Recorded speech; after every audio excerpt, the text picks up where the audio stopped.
So hello everyone, today we are going to solve a problem from medium range, that is array sum in our interview bit series. So in this problem, you are given two numbers integer, represented as integer arrays a and b, where each digit is an element. You have to return an array which is representing sum of two given numbers. The last element denotes the least significant bit, and the first element denotes the most significant bit, right? तो अपना question क्या है कि अपने को दो array दे रखा है और उन दोनों एरे में अपने को इंटीजर का डिजिट्स दे रखे हैं। इस एरे का एक एलिमेंट इंटीजर का डिजिट है, जैसे इस एरे का एक एलिमेंट 1, इस इंटीजर 1 2 3 का एक डिजिट हो गया, राइट। मोस्ट सिग्निफिकेंट डिजिट, ये लीस्ट सिग्निफिकेंट डिजिट हो गया। तो ऐसे ही अपने को दो एरे में दे रखा है, दोनों एरे में जो पूरा एरे मिला के जो इंटीजर बनेगा, उन दोनों एरेज का इंटीजर बना के हम उसका सम रिटर्न करना है एक एरे में, ठीक है। जैसे इन दोनों का हो गया 3 + 5 8 हो गया, नॉर्मल सम करना है हमें जैसे हम सम करते हैं। 3 + 5 8 हो गया, 2 + 5 7 हो गया और 1 + 2 3 हो गया, राइट। तो और अगर ये वाला एग्जांपल लेंगे तो अब हम इस क्वेश्चन को सॉल्व करने के लिए पहले एग्जांपल की हेल्प से समझते हैं कि हम कर क्या सकते हैं। तो पहले ये वाला एग्जांपल लेते हैं, इसमें कैरी भी आएगा तो थोड़ा सा इंटरेस्टिंग होगा। तो इसमें क्या है कि अपने को दो एरे दे रखा है 9 9 1 और 1 2 1, ठीक है। तो हम जो सम एरे बनाएंगे उसका उसमें क्या क्या होना चाहिए, पहले 1 और 1 का सम होना चाहिए, वो हो जाएगा 2। 9 और 2 का सम होना चाहिए, वो होगा 11। तो 11 हम यहाँ 1 लिखेंगे और 1 हो गया कैरी हमारा, ठीक है। उसके बाद हमारा 1 कैरी है, 1 + 9 + 1 दैट इज अगेन 11। तो 1 1 ये 11 हो गया। तो ये 11 जो है ये इसका सम हो गया, ठीक है। ये 2 जो है इसका सम हो गया, और ये 9 और 2 इसका सम 11 था 1, और ये 1 कैरी चला गया, ठीक है। तो ऐसे हमें सम रिटर्न करना है, सम एरे रिटर्न करना है, ठीक है। तो फर्स्ट थॉट अपने दिमाग में क्या आता है कि ठीक है, जो गिवन एरे है इससे हम इंटीजर बना लेंगे, और इससे हम इंटीजर बना लेंगे, इन दोनों का सम जो आएगा उसको हम अपनी एक सम एरे में डाल के रिटर्न कर देंगे। तो अगर हम इसका इंटीजर बनाते हैं तो इंटीजर बन जाएगा 9 9 1, और इसका इंटीजर बन जाएगा 1 2 1, और फिर हम 9 9 1 + 1 2 1 कर देंगे तो वो आ जाएगा हमारा 1 1 1 2, और फिर हम इसका एक एरे बना देंगे और उसको रिटर्न कर देंगे, ठीक है। बट क्वेश्चन का कंस्ट्रेंट्स अगर हम देखेंगे तो इस क्वेश्चन में दे रखा है कि जो एरे की जो लेंथ हो सकती है वो 10⁵ हो सकती है, ठीक है। तो अगर इस पे हम ध्यान दें तो हम मैक्सिमम कितना कितना बड़ा इंटीजर हम स्टोर कर सकते हैं, हम मैक्सिमम स्टोर कर सकते हैं 10⁻18 लेट्स से, ठीक है। इसमें कितने डिजिट्स होते हैं, इसमें होते हैं 18 डिजिट्स, राइट। और हमें कितना बड़ा इंटीजर स्टोर करना है जिसमें होंगे 10⁵ डिजिट्स। तो क्या हम इतना बड़ा इंटीजर स्टोर कर सकते हैं? आंसर है कि हम नहीं कर सकते हैं, पहली बात तो, ठीक है।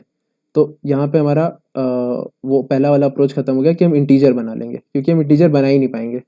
हम इतना बड़ा इंटीजर स्टोर ही नहीं कर सकते, हम मैक्सिमम इंटीजर स्टोर कर सकते हैं जो कि 18 डिजिट का होगा, और 10⁵ डिजिट का इंटीजर हम स्टोर नहीं कर सकते। तो अब हम कैसे सॉल्व करेंगे?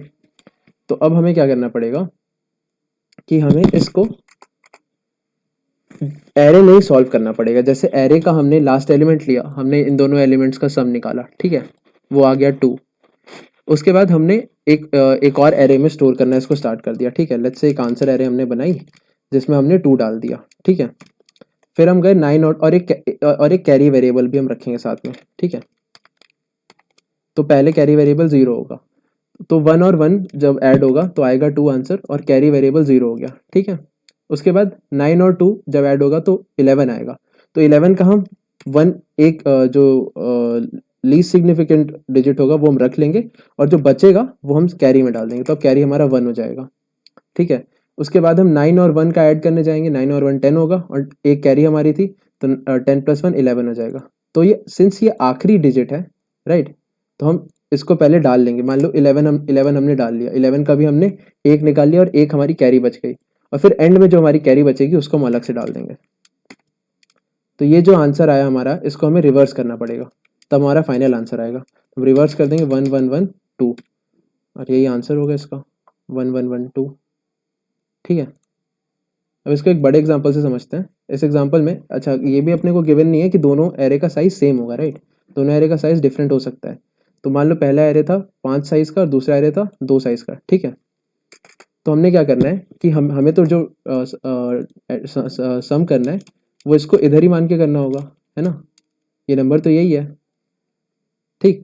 तो हमारा सम क्या हो जाएगा, हम एक आंसर अपना एरे स्टोर करेंगे, उस आंसर एरे में हम डालेंगे पहले 6 और 4 का सम, 6 और 4 का सम 10 होगा, जिसका हम 0 रख लेंगे, और जो हमारा कैरी वेरिएबल है इसमें हम 1 डाल लेंगे, ठीक है। उसके बाद हम जाएंगे 5 और 5 पे, 5 और 5 का सम 10 है और कैरी हमारा 1 था, तो 10 + 1 11 हो गया। अब हमने इसका 1 स्टोर कर लिया और ये 1 हम कैरी में रख लेंगे, सेम कैरी रह गया। उसके बाद ये बी खत्म हो गया, राइट। लेकिन यहाँ पे हमारा कैरी एक 1 था, तो अब हमें उसको इसमें जोड़ना पड़ेगा, जैसे हम नॉर्मल मैथ्स में सम करते हैं, राइट। तो ये 1 + 1 2 हो जाएगा। उसके बाद हमारा कैरी 0 हो जाएगा, फिर हमारी कैरी नहीं रहेगी। फिर नॉर्मल 2 आया, 2 को 0 से मान लो ऐड कर रहे हो तो 2 लिख दो, और फिर 9 आ गया। और फिर हमारा कैरी 0 था, तो अब 0 कैरी था तो हमें ऐड करने की उसके आगे लिखने की ज़रूरत नहीं है, ठीक है। तो उसके बाद हम इसका आंसर को फ्लिप कर देंगे, फ्लिप कर देंगे तो हमारा फाइनल आंसर बन जाएगा 9 2 2 1 0। तो ये हमारा, ये जो गिवन एग्जांपल हमने बनाया था, इसका फाइनल आंसर ये हो जाएगा, ठीक है। तो बस इसी को अब हम कोड करेंगे। तो प्रॉब्लम यही थी कि हम स्टोर नहीं कर सकते, वरना हम इंटीजर बना लेते, ठीक है। तो कोड देखते हैं। तो जो गिवन 2 एरेज थे, हमने कैरी वेरिएबल रख लिया जो कि 0 होगा, उसके बाद एक आंसर वेक्टर रख लिया जिसमें हम आंसर स्टोर कर रहे हैं। हमने ये इररिलेवेंट है, इस लाइन को हटा सकते हैं। हमने एक आई वेरिएबल और एक जे वेरिएबल रखा जो कि लास्ट एलिमेंट से स्टार्ट होगा, हम पीछे से ऐड कर रहे हैं, राइट। देखो कभी भी हम ऐड कर रहे हैं तो पीछे से एलिमेंट, इसका लास्ट एलिमेंट, इसका लास्ट एलिमेंट, इसको ऐड कर रहे हैं हम, ठीक है। तो हम पीछे से स्टार्ट करें, पीछे से आगे की तरफ जा रहे हैं। तो हमने लास्ट एलिमेंट से स्टार्ट करा और हमने देखा कि जब तक हम 0th पोजीशन तक नहीं पहुंच जाते तब तक हमने एक टेम्प्रेरी में स्टोर कर लिया सम AI + BJ + कैरी जो हमारा था, पहले इटरेशन के लिए कैरी 0 था, ठीक है। उसके बाद जो वैल्यू होगी वो 10 mod 10 होगी। जब हम किसी भी वैल्यू को, लेट्स से 1 2 3 है, 1 2 3 mod 10 क्या होगा, 1 2 3 mod 10 होता है 3। तो कभी भी कोई भी वैल्यू को अगर हम 10 से मॉड करते हैं तो उसका जो लीस्ट सिग्निफिकेंट डिजिट होता है वो आ जाता है, ठीक है। तो और हमें लीस्ट सिग्निफिकेंट डिजिट ही चाहिए, जो कैरी है। मान लो कैरी अगर, मान लो सम हमारा 123 आता, तो हम लिखते क्या है सम में 3 लिखते हैं और 12 आगे कैरी में दे देंगे, है ना। तो बस वैसे ही करना है, मतलब जो भी 2 डिजिट का है तो एक हम लीस्ट सिग्निफिकेंट डिजिट रखते हैं और बाकी हम कैरी में दे देते हैं, ठीक है। तो हमने वही करा कि लीस्ट सिग्निफिकेंट डिजिट निकाल लिया इससे और उसको हमने आंसर में पुश बैक कर दिया, और बाकी जो बच गया उसको हम अब जैसे 123 है, 123 डिवाइडेड बाई 10 अगर हम करेंगे तो क्या आएगा, 12 आ जाएगा। तो ये वाला पार्ट हमने आगे कैरी में दे दिया, तो हमने कैरी वेरिएबल में डाल दिया 10/10, और जो आंसर में डाल दिया हमने उसका मॉड वैल्यू। और फिर हम ऐसे ही करके एक और एलिमेंट पीछे आ गए, ऐसे करके हम पीछे से आगे की तरफ चलते गए, ठीक है। अब बात ये थी कि हमारी एरेज जो है वो सेम साइज़ की नहीं थी, तो लेट्स सपोज कि बी वाली एरे खत्म हो जाएगी 2 इटरेशन के बाद और ए वाली एरे फिर भी बच जाएगी। तो हमें यही करना है कि हम उसको अलग से हैंडल करेंगे कि लेट्स सपोज यहाँ पे आई और जे में से जे जो है वो 0 हो गया और आई 0 नहीं हुआ, यानी आई हम मानते हैं, हम आई डिनोट कर रहे हैं इसके लिए, हम आई इसके लिए यूज़ कर रहे हैं और जे जो है वो इसके लिए यूज़ कर रहे हैं। तो हमारा जे जो है वो 2 इटरेशन के बाद खत्म हो जाएगा, बट आई हमारा बचा रहेगा। तो वही हमें करना है कि जब तक फिर आई बचा रहे तब तक हम सिर्फ ए आई में कैरी जोड़ते रहें, क्योंकि सिर्फ ए आई जोड़ना है, ये 0 0 0 है तो उसको ऐड करने की ज़रूरत नहीं है। ए आई में हम कैरी जोड़ते रहेंगे और फिर वही जो हमारी वैल्यूज़ आएंगी उसको हम आंसर में डालते रहेंगे और कैरी को वैसे ही करते रहेंगे, पीछे जाते रहेंगे।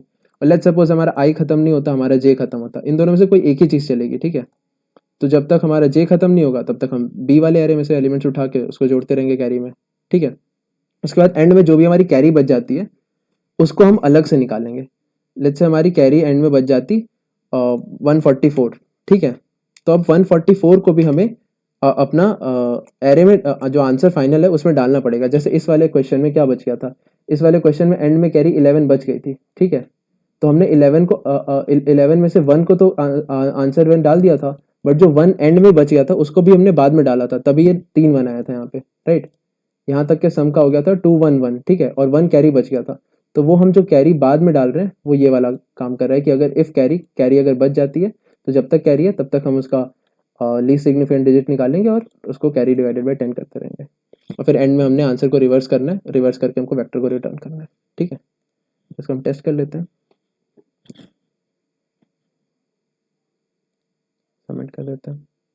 ये टाइप की टेक्निक बहुत यूज़ होती है जब हम किसी भी चीज़ को हम स्टोर नहीं कर सकते, जब लेंथ बहुत ज़्यादा होता है तो फिर हमें उसके इंडेक्सेस पे जाके उस पर ऑपरेशन करना पड़ता है, ठीक है।